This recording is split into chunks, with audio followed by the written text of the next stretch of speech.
pembelajaran dapat berlangsung dengan baik? Kalau berdasarkan pengalaman yang saya alami, untuk mengaktifkan partisipasi siswa di dalam pembelajaran, kita mungkin bisa menggunakan media atau metode pembelajaran yang menyenangkan. Selain itu juga mungkin kita bisa dengan memberikan branching ketika anak-anak sudah merasa jenuh atau bosan ketika pembelajaran, seperti itu. Saya kira ada ya. Lalu yang kedua nih Bu,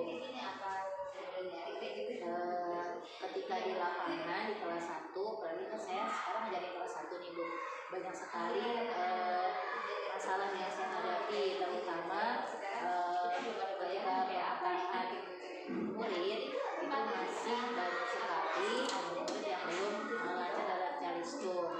Nah, sesuai dengan Bu nih, langkah apa sih Bu yang harus saya lakukan untuk mengatasi hal tersebut?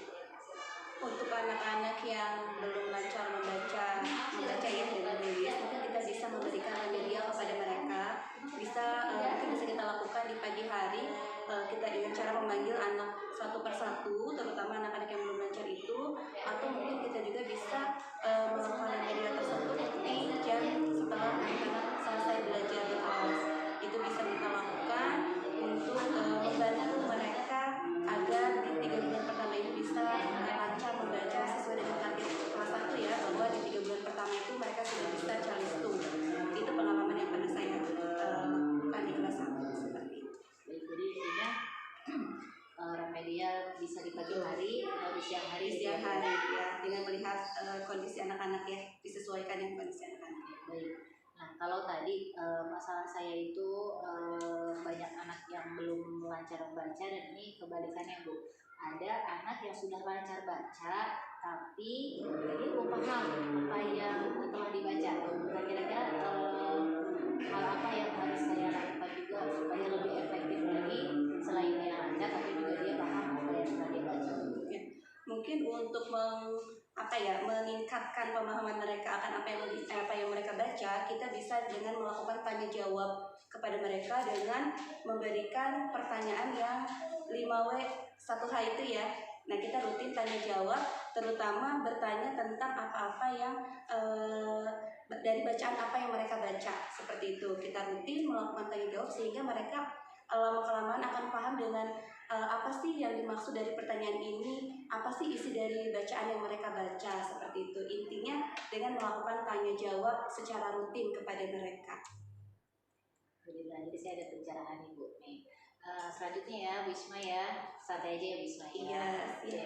Yang keempat, di kelas saya itu ada siswa yang suka mengganggu temannya Bu. Jadi ketika temannya sedang serius mendengarkan penjelasan guru, anak ini cenderung mengganggu, misalnya mengambil alat tulisnya, mengambil pecinya, ketika sholat dikritikin, dan itu benar-benar mengganggu temannya. Dan kebetulan teman ini memang agak temperamen yang dia ganggu ini. Nah, bagaimana cara saya menyampaikan hal ini kepada orang tua siswa tersebut supaya tidak terjadi tersinggung mungkin ya Bu ya. Jadi cara yang baik apa menurut Ibu? Kalau menurut saya untuk anak-anak seperti ini, mungkin kita bisa menyampaikan kepada orang tua bahwa setiap anak itu adalah unik, mereka berbeda. Kita tidak bisa menyamakan satu anak dengan anak yang lainnya.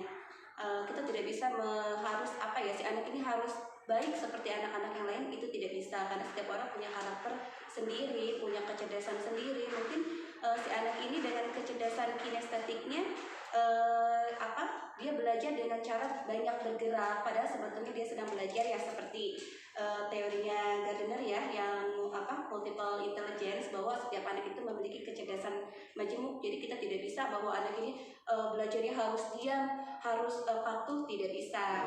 Jadi kita harus menyampaikan kepada orang tua bahwa setiap anak ini adalah berbeda, setiap anak ini adalah unik, kita tidak bisa membandingkan dengan anak yang lain. Jadi mau tidak mau kita harus belajar menerima perbedaan tersebut supaya tidak terjadi bully dari orang tua atau anak-anak yang lain terhadap anak tersebut. Seperti itu. Selanjutnya dalam proses pembelajaran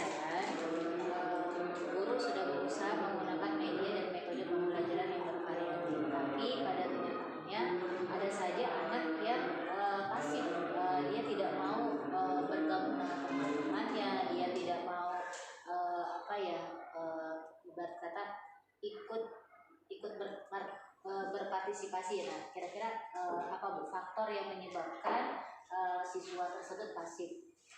Mungkin bisa ada dua faktor ya. Yang pertama mungkin dari faktor internal dari dalam dirinya, mungkin yang pemalu, yang tidak percaya diri, yang tidak bisa mengungkapkan pendapatnya di hadapan orang banyak.